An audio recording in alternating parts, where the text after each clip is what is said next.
So, to operate the entertainment display, we have a few buttons you can press down here. Navigation, this does have navigation. Radio, this allows you to get to the radio quickly.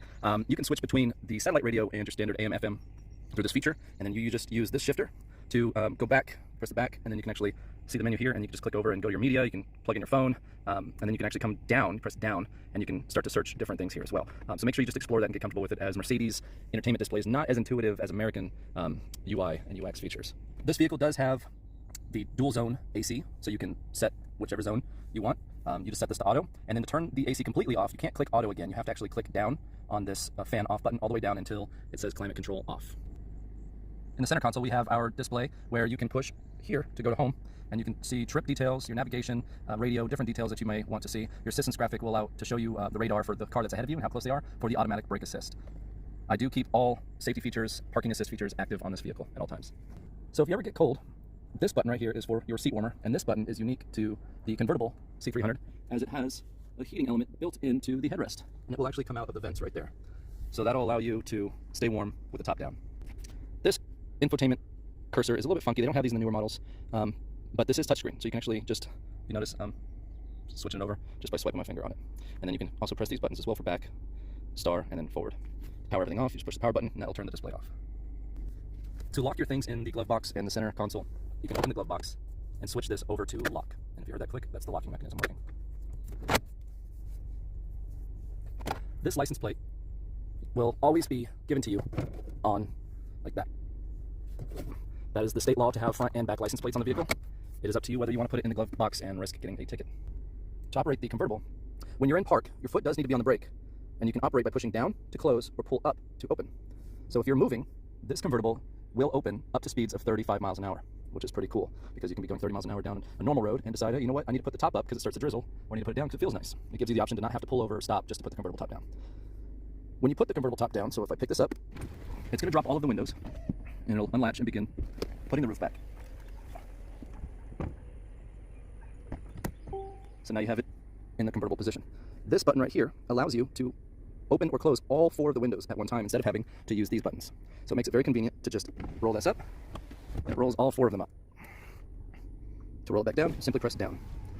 This button right here is for when you're at high speeds on the highway and you roll up all of the windows. Then you can also roll up a screen, and that's a windscreen. And it's a pretty big one, so it's very effective. To press it down, you just push it down. It also activates a spoiler on top. To unlatch the trunk, you can hold the key fob button or hold this one on the driver's side door, and it should pop open your trunk just like that. Your trunk space is pretty narrow.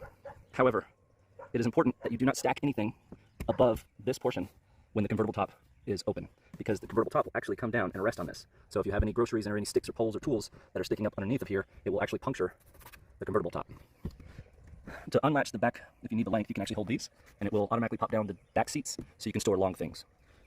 If you pull up this hatch, you actually have your own storage bin, collapsible, that you can take out of here, and now you've got a storage bin. Thanks, Mercedes. When refueling, simply push, and it will automatically open for you. And if you see, the minimum octane rating is 91, so you do need to use Supreme gasoline in this vehicle if refueling. The LED emblem on the front of the vehicle automatically illuminates when the lights turn on in the evening. If you notice the cameras up here and underneath of the rear views, the side views, these cameras allow you to see 360 degrees around your vehicle. So that way if you're parking, you can make sure that you're not parking too close to a curb or reversing into a curb, because the low fender skirts will actually hit most curbs that you park up to. So keep that in mind when parking, as that is considered damage. So if I go and click on here, this will actually take me to the vehicle settings, which most of you won't need. And if I go click on media, that will take me back to the media, so setting up my Bluetooth.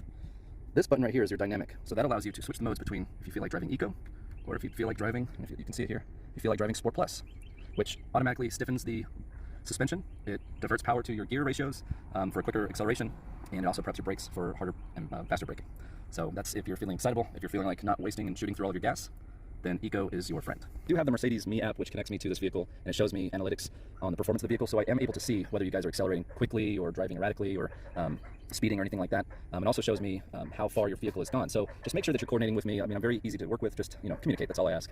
And if you're wanting to do something with it, just talk to me first. Also, if you're wanting to go anywhere far with the vehicle, you'll need to talk to me first, absolutely. Because in the app, it does alert me and it allows me to turn the vehicle off if you're outside of a certain radius. So I do currently have this set to past Austin. So it's a pretty big area. So I think I have it to about a radius of 200 miles.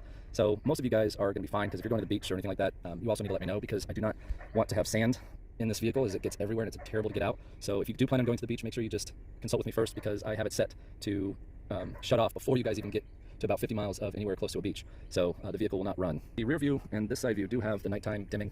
And if you ever run into any issues, you can click the emergency buttons up here. This one's for maintenance requests, this one's for information, and this one's a distress call. So use those wisely. Sunglass holder, lights, everything you need. These are leather seats, not faux leather, so do be careful with things in your pocket and scratches, because then they have to be taken to a professional leather upholstery place to get repaired, and that gets pretty pricey. So delivery and pickup are two different things. Make sure you've chosen the right one. If you're wanting delivery or picking up and dropping off, either way that you guys choose it, we are going to do it the same way every time. I will leave the vehicle fob in the cup holder in the vehicle locked, and so you guys will just message me when you get to the vehicle, and I will unlock it remotely through the phone app, and then you'll be able to access the vehicle, get the key fob, start the vehicle, and take it away on your own. So this vehicle automatically starts in comfort mode, so you need to flick the switch every time you start it to put it in eco or whichever mode that you're looking for, but it automatically starts in comfort mode. So the headrests here actually come forward just like that, as they also do raise. So if you push up on this button, it'll raise the headrest. So it comes forward and it goes up. This seat up top right here affects the actual length of the chair. The bottom affects the pitch and the forward and backward movement. This one affects the actual back of the chair to move it forward or backwards to leaning. So when you open, it retracts. When you close, it extends. This allows you to reach for the seatbelt without straining your arm. It's extremely useful. If you ever get in and you're just sitting here and you forget to grab it, after about 30 seconds, I believe, it automatically retracts. So you can just go to the center console and push this button to retrieve your seatbelt. It will pop back out.